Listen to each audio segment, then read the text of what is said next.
오늘 말씀의 제목은 예배는 신랑을 만나는 것입니다. 라는 제목입니다. 본문은 요한복음 4장 13절로 24절입니다.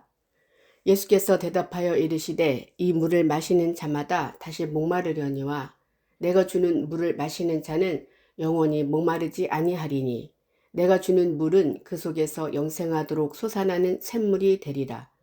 여자가 이르되 주여 그런 물을 내게 주사 목마르지도 않고 또 여기 물 기르러 오지도 않게 하옵소서.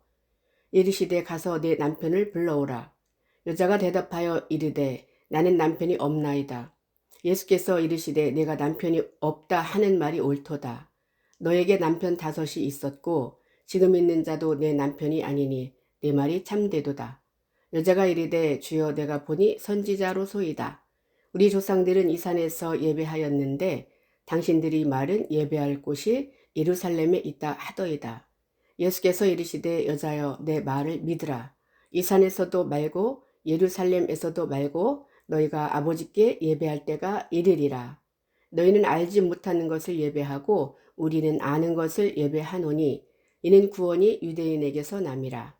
아버지께 참되게 예배하는 자들은 영과 진리로 예배할 때가 오나니 곧 이때라.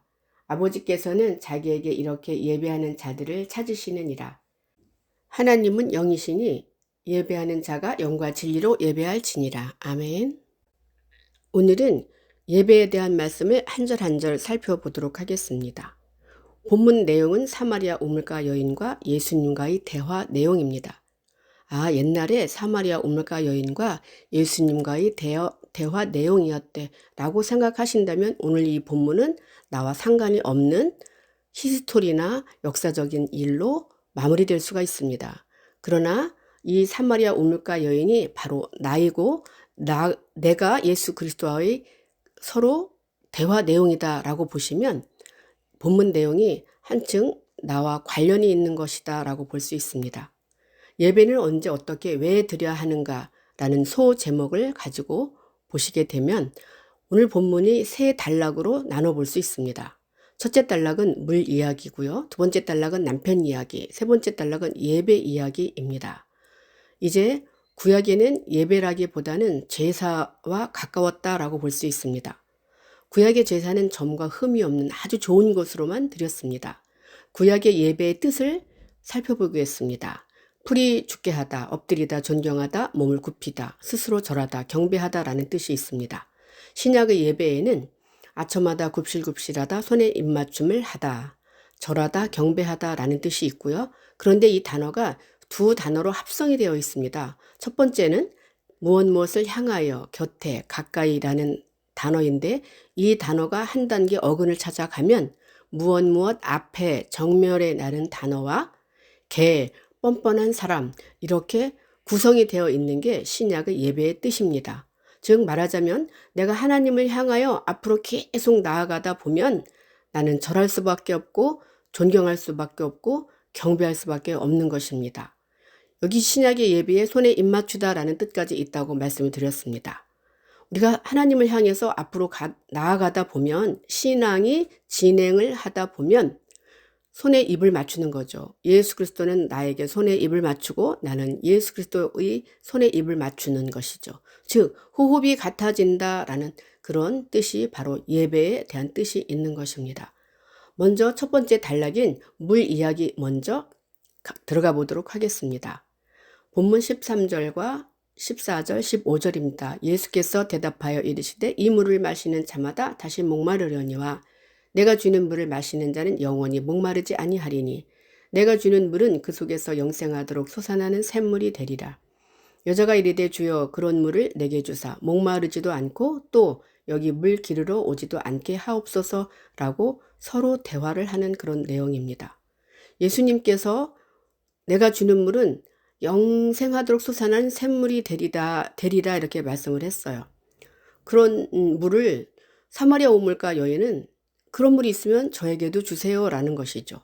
신앙의 어떤 최고의 경지에 있는 사람들이 대화다라고 볼 수가 있는 것입니다. 성경에서 물 이야기가 아주 많이 나옵니다. 왜 많이 나올까요? 중요하기 때문에 많이 나오는 것이죠.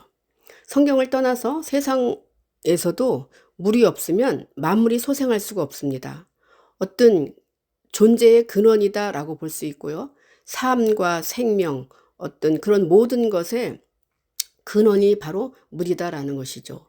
그 물이 바로 성경으로 그대로 들어온다고 하면 성경에서의 생수는 물은 바로 예수 그리스도다라고 볼 수가 있는 것입니다.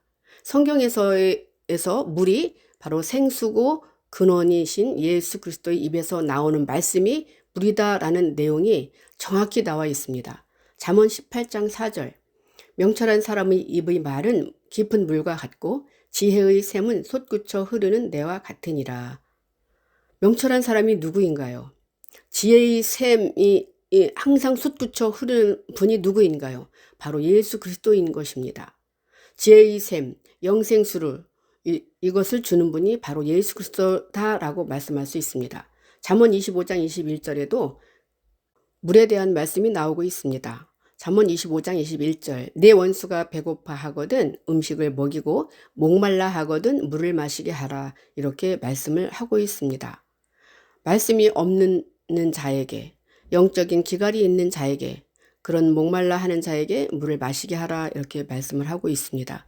그런데 그 물이 내 안에 있어야만 남에게 줄 수 있는 것입니다. 내 원수가 배고파 하거든. 여기 원수는 세상에서 나하고 사이 안 좋은, 교회를 핍박하고 힘들게 하는 사람들을 원수라고 말할 수 있습니다. 그러나 세상 이야기하는 게 아니고요. 성경에서의 원수는 말씀을 잘못 알고 말씀을 알았다 할지라도 말씀을 삶으로 나타나지 못하는 것이 바로 예수 그리스도가 볼 때 원수인 것입니다. 성경에서의 원수는 하나님의 계획과 의도와 뜻을 모르고 성경을 잘못 아는 것입니다. 그리고 성경을 알았다 할지라도 그 말씀을 삶으로 나타나지 못하는 상태를 바로 원수다 이렇게 말할 수 있는 것입니다. 성경은 1:1 관계로 바로 내가 삶으로 나타나지 못한다고 하면 예수 그리스도의 원수가 바로 나인 것입니다. 그래서 우리는 내 안에 물이 있어야 배고파하는 자에게 음식을 주고 목말라 하는 자에게 물을 줄 수 있는 것입니다. 이사야 44장 3절도 물에 대한 이야기가 나오고 있습니다. 나는 목마른 자에게 물을 주며 마른 땅에 시내가 흐르게 하며 나의 영을 내 자손에게 나의 복을 내 후손에게 부어주리니 이렇게 기록이 되어 있습니다. 여기도 마찬가지죠. 목마른 자에게 물을 주고 또 영을 주고 복을 주고 이런 것들이 물, 영, 복 내내 다 같은 말씀이고 같은 내용인 것입니다. 내 안에 있어야 남에게 줄 수 있다라고 볼 수 있는 것입니다. 에스겔 47장 3절에서 5절은 나의 입과 성전에서 흘러나오는 물의 높이, 즉 신앙의 인격, 깊이, 높이, 넓이 이런 것들이 점점 많아지는 그런 어떤 말씀을 이야기하고 있습니다. 에스겔 47장 3절에서 5절입니다. 그 사람이 손에 줄을 잡고 동쪽으로 나아가며 천척을 측량한 후에 내게 그 물을 건너게 하시니 물이 발목에 오르더니 다시 천척을 측량하고 내게 물을 건너게 하시니 물이 무릎에 오르고 다시 천척을 측량하고 내게 물을 건너게 하시니 물이 허리에 오르고 다시 천척을 측량하시니 물이 내가 건너지 못할 강이 된지라. 그 물이 가득하여 헤엄칠 만한 물이요 사람이 능히 건너지 못할 강이더라. 이렇게 기록이 되어 있습니다. 물이 점점 발목에서 무릎에서 허리에서 능히 건너지 못할 그런 강의 깊이 이런 것들에 대한 말씀인 거죠.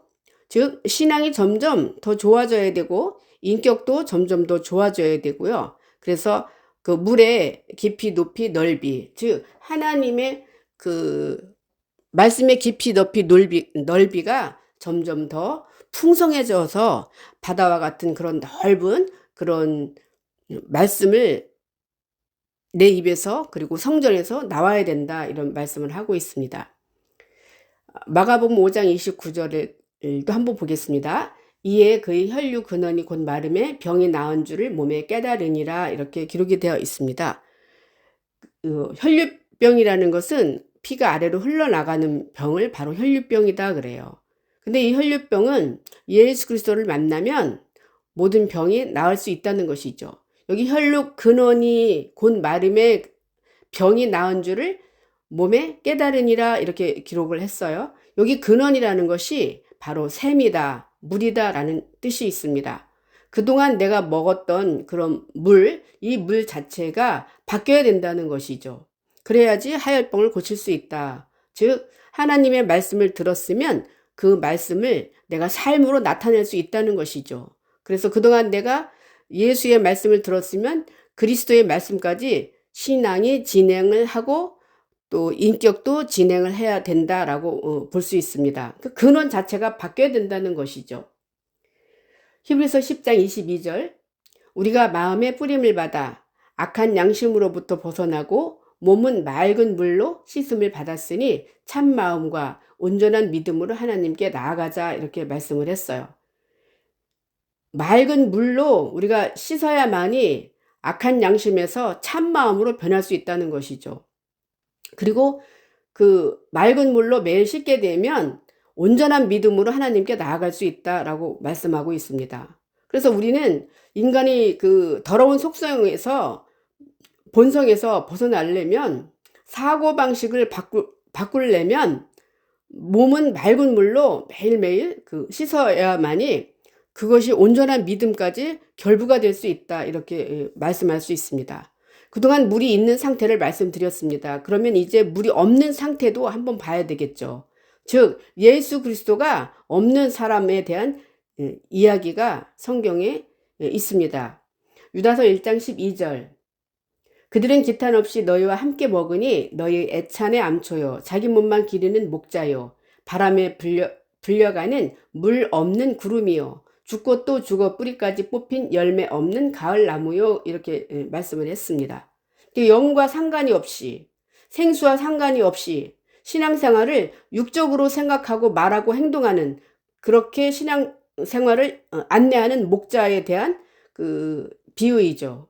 그래서 이 목자는 자기 몸만 기르고 그리고 바람에 불려가는 이리저리 그 환경에 따라서 움직일 수 있는 물 없는 구름이라는 것입니다. 그러면 이 사람은 결론은 열매 없는 가을나무다 그래요. 그래서 예수님께서 열매 없는 무화과나무도 저주하는 그런 내용도 또 우리가 알 수 있었습니다. 그래서 환경에 따라서 신앙생활이 좌우로 바뀌는 것입니다.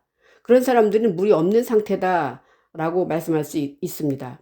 누가복음 11장 24절 더러운 귀신이 사람에게서 나갔을 때에 물 없는 곳으로 다니며 쉬기를 구하되 얻지 못하고 이에 이르되 내가 나온 내 집으로 돌아가리라 하고 이렇게 말씀을 했어요.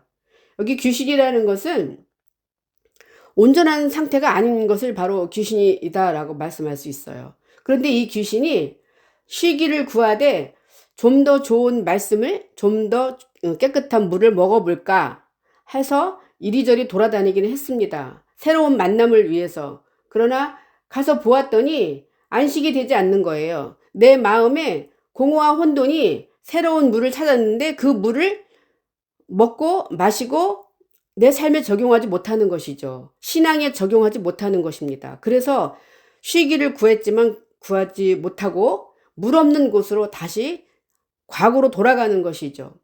개가 토하였던 거 도로 먹고요.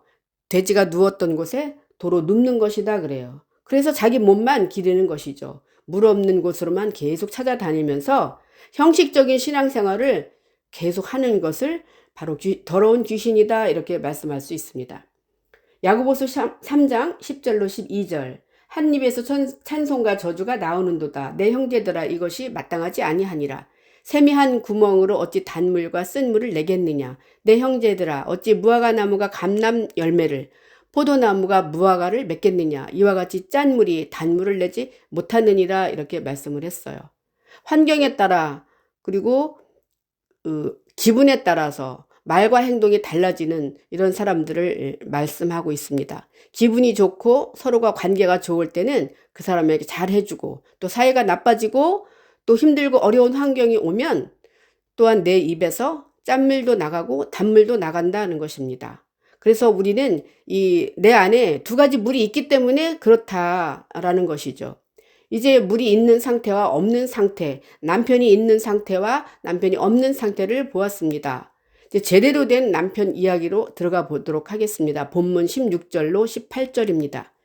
이르시되 가서 네 남편을 불러오라. 여자가 대답하여 이르되 나는 남편이 없나이다. 예수께서 이르시되 내가 남편이 없다 하는 말이 옳도다. 너에게 남편 5이 있었고 지금 있는 자도 내 남편이 아니니 내 말이 참 되도다. 이렇게 말씀하고 있습니다. 예수님이 물이야기를 하다가 갑자기 남편을 불러오라 이렇게 말씀을 해요. 사마리아 여인은 남편이 없다. 예수님께서는 사마리아 여인에 대해서 다 알고 있는 거죠.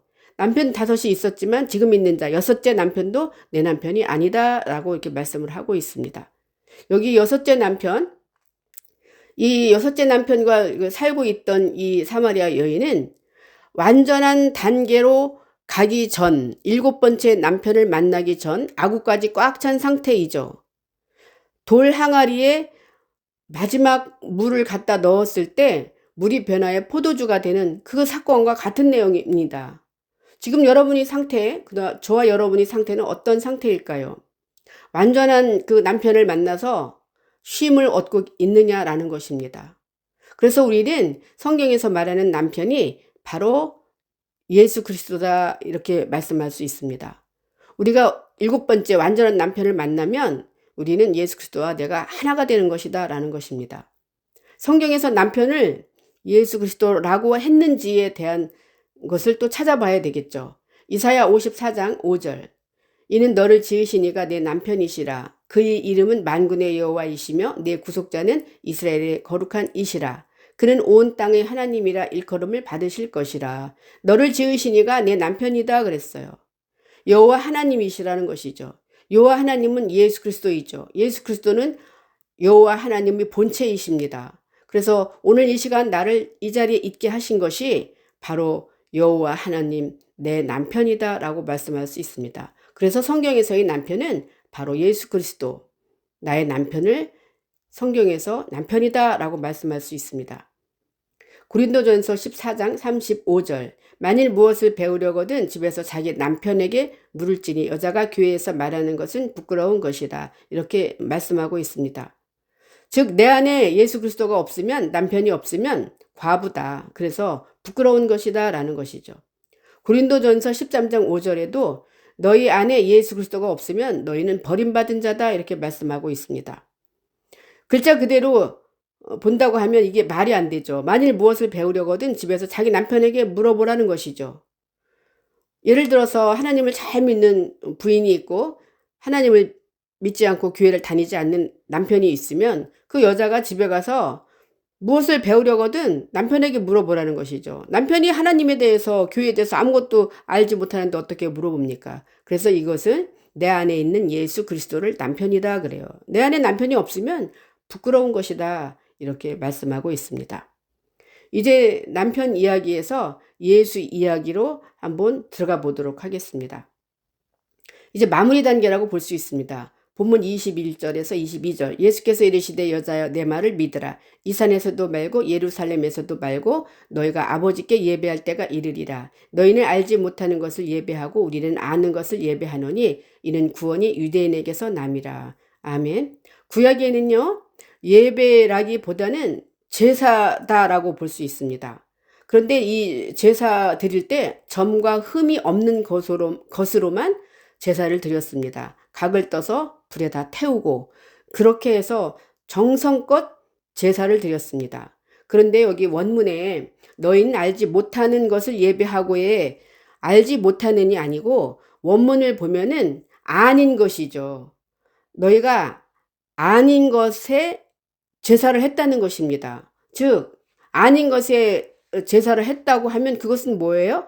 바로 하나님이란 우상 숭배에게 제사를 했다는 것이죠. 아무리 너희가 깨끗하고 점과 흠이 없고 그런 것을 드렸지만 나는 우상에게 드린 것을 받지 않겠다라고 말씀하고 있습니다. 말라기 1장 13절과 아모스 5장 22절 보겠습니다. 만군의 여호가 이르노라 너희가 또 말하기를 이 일이 얼마나 번거로운고 하며 코웃음치고 훔친 물건과 저는 것 병든 것을 가져왔느니라. 너희가 이같이 봉헌물을 가져오니 내가 그것을 너희 손에서 받겠느냐. 이는 여호와의 말이니라. 아모스 5장 22절. 너희가 내게 번제나 소제를 드릴지라도 내가 받지 아니할 것이요. 너희의 살찐 희생의 화목제도 내가 돌아보지 아니하리라. 이렇게 말씀하고 있습니다. 우리가 신앙생활하면서 하나님에게 헌신하고 봉사했어요. 그런데도 번제나 소제를 그렇게 많이 드렸다 할지라도 내가 받지 않겠다. 너희 화목제도 내가 돌아보지 않겠다. 오히려 성전문을 닫았으면 좋겠다라는 것이죠. 결코 드린 것이 훔친 것, 저는 것, 병든 것을 가져왔다. 그러면 내가 받겠느냐라는 것이죠. 그래서 삶으로 예배 드리지 않는 것은 하나님께서 받지 않는다라고 말씀하고 있습니다. 그래서 예배는 삶으로 예배 드려야 되는 거고, 구약적인 그 예배에서 신약적인 그 예배로 진행이 점점 나아가야 되는 것이죠. 이제 예배는 어떻게까지 또 진행을 해야 되느냐 하면 영과 진리의 예배까지 진행을 해야 된다라는 것입니다. 본문 23, 24절. 아버지께 참되게 예배하는 자들은 영과 진리로 예배할 때가 오나니 곧 이때라. 아버지께서는 자기에게 이렇게 예배하는 자들을 찾으시느니라. 하나님은 영이시니 예배하는 자가 영과 진리로 예배할지니라. 이렇게 말씀하고 있습니다. 하나님께 정말로 영과 진리로 예배하는 자들을 찾으신다라고 합니다. 이 세상에 예배를 너무나 많은 사람들이 드리고 있을 겁니다. 그리고 교회에서도 제대로 된 예배를 드린다고 계속 예배를 드릴 겁니다. 그러나 영과 진리로 예배 드리는 자가 없기 때문에 찾으시는 거죠. 많다고 하면 굳이 찾아야 할 이유가 있을까요? 그래서 어떻게 해야 되느냐? 하나님은 영이기 때문에 영과 진리로 예배해야 된다라는 것입니다. 영은 그럼 어떤 것일까요? 영과 진리의 예배는 어떤 것일까요? 영은 푸뉴마인데요. 푸네오에서 왔어요. 영은 숨, 미풍, 바람, 입김, 영, 기질 이런 뜻이 있어요. 그리고 한 단계 어근을 찾아가면 숨쉬다, 불다 이런 뜻이 있습니다. 즉 하나님은 나의 호흡, 내 안에 와 있겠다는 것입니다. 영어로는 인이고요. 헬라어로는 n입니다. 인간의 어떤 내면 속에서 하나님이 살 수밖에 없어요. 이것이 바로 창조의 목적이죠. 그 어느 것도 하나님이 만들어 놓은 그 어떤 것도 영이 그 안에 들어갈 수가 없다는 것입니다. 오로지 사람만이 그 안에 영을 넣어줄 수가 있기 때문에 그 안에 영으로서 함께 살겠다는 것이죠. 요한복음 17장 3절. 영생은 곧 유일하신 참 하나님과 그가 보내신 자 예수 그리스도를 아는 것 이니이다. 영생이라는 것은 내가 죽어서 영원히 하나님과 함께 산다 라고 말씀할 수 있습니다. 영생은요, 곧 유일하신 참 하나님과 그가 보내신 자 예수 그리스도를 아는 게 영생입니다. 그래서 우리는 내가 살아있는 동안에 예수 그리스도를 정확히 알고 영을 알고 진리를 알아서 호흡이 같아져야만이 그것이 바로 영생이다라고 볼 수 있습니다. 그런 예배를 드리라는 것이죠. 산 예배를 드리라는 것입니다. 내 안에 호흡으로 오늘 이 시간까지 살아서 예배 드리라는 것이죠. 요한복음 14장 17절. 그는 진리의 영이라 세상은 능히 그를 받지 못하나니 이는 그를 보지도 못하고 알지도 못함이라. 그러나 너희는 그를 아나니 그는 너희와 함께 거하시며 또 너희 속에 계시겠음이라. 이렇게 말씀을 하고 있습니다. 우리 속에 있겠다는 것이죠. 하나님의 계획과 의도와 뜻은 사람 속에 영으로 말씀으로 내 안에 와 있고 싶은 것입니다. 그래서 영생이라는 것은 하나님을 잘 아는 게 영생인 것입니다. 그래서 그 아는 것으로 예배 드리라는 것이죠. 그래서 예배는 내 안에 진리인 그리스도를 내 안에서 계속 확인하는 것입니다. 그것이 바로 예배의 목적인 것입니다. 시편 29편 2절. 여호와께 그의 이름에 합당한 영광을 돌리며 거룩한 옷을 입고 여호와께 예배할지어다. 거룩한 옷을 매일매일 입는 것이 예배의 목적인 것입니다. 즉 예배는 신랑이 주는 옷으로 내가 거룩하게 갈아입는 것을 바로 예배다라는 것입니다. 예배에 그렇게 거룩한 옷을 매일매일 주는 것이 예배인 것입니다. 로마서 12장 1절. 그러므로 형제들아 내가 하나님의 모든 자비하심으로 너희를 권하노니 너희 몸을 하나님이 기뻐하시는 거룩한 산 제물로 드리라. 이는 너희가 드릴 영적 예배니라. 정확하게 나와 있습니다. 거룩한 산 제물로 예배 드리는 것이 예배다, 영적 예배다라는 것입니다. 우리가 힘들고 어려울 때 참고 인내하고 화날 때 화내지 않고 이러한 것은요, 사람이 또 나이가 먹으면 그리고 학식이 좀 높으면 다 그렇게 해야 되는 것입니다. 하나님을 안 믿어도. 그러나 그 정도를 가지고 거룩한 산제물이라고 말씀하는 게 아닙니다. 산제물이라는 것은 나의 사고 방식을 없애고 예수 그리스도의 사고 방식이 내 안에 가득 차 있는 것이죠. 즉 하나님이 내 안에서 살아서 움직이는 것입니다. 그게 바로 산제물이에요. 그래서 예배는 내가 죽어서 내 안에 예수 그리스도가 살아서 예배 드리는 것을 바로 산제물이다 이렇게 말씀할 수 있습니다. 결론을 보겠습니다. 사마리아 우물가 여인과 예수님의 관계는 나와 예수님과의 관계인 것입니다. 사마리아 우물가 여인은 영생수를 주는 완전한 7번째 남편을 제대로 만난 것입니다. 그래서 예배는 진정한 물, 남편을 만나는 것이고요. 이제 어떤 장소적인 개념, 성전, 예루살렘 성전, 이런 너무나 좋고 아름다운 그런 성전에서 벗어나서 내가 산재물 되는 것입니다. 내 생각, 내 뜻에서 벗어나서 하나님의 사고 방식이 내 머리를 지배하는 것이죠. 인자가 머리 둘 곳이 바로 내 머리여야 된다는 것입니다. 그래서 내 안에 오신 영으로, 말씀으로 오신 예수 그리스도를 내가 삶으로 나타나는 것이 예배인 것입니다. 이후로 드리는 예배가 사마리아 우물가 여인이 드리려던 예배, 즉 예수 그리스도가 원하는 예배가 되어서 영과 진리의 예배, 산제물로 영과 진리의 예배를 완성하는 저와 여러분이 되시기를 간절히 바랍니다.